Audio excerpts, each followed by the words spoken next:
তুমি যদি কদরের রাত পেয়ে যাও এটা বলবে, হে আল্লাহ আপনি ক্ষমাশীল, আল্লাহ আপনি ক্ষমাকে পছন্দ করেন, আল্লাহ তাই আপনি আমায় ক্ষমা করেন। হে আল্লাহ আপনি ক্ষমাশীল, আপনি ক্ষমাকে পছন্দ করেন, আল্লাহ আপনি আমাকে ক্ষমা করেন। এই দোয়াটা আমরা যেন বেশি বেশি করি। আমার সাথে সাথে সবাই একটু পড়ুন মেহেরবানি করে। আল্লাহুম্মা ইন্নাকা আফুন তুহিব্বুল আফওয়া ফাআফু আন্নি। আল্লাহুম্মা ইন্নাকা আফুন তুহিব্বুল আফওয়া ফাআফু আন্নি। হে আল্লাহ আপনি ক্ষমাশীল, আপনি ক্ষমা করাকে পছন্দ করেন, আল্লাহ আমাকে ক্ষমা করেন। আমরা আমাদের নিজেদের ভাষায় অনেক দোয়া করতে পারবো, কিন্তু রাসূল সাল্লাল্লাহু আলাইহি ওয়াসাল্লামের শেখানো দোয়াগুলো এটা হচ্ছে মানে very precise in wording but comprehensive in meaning.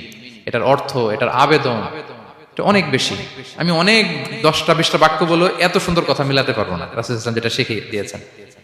আগে আল্লাহর প্রশংসা করলাম, আল্লাহ আপনি ক্ষমাশীল, আবারও প্রশংসা,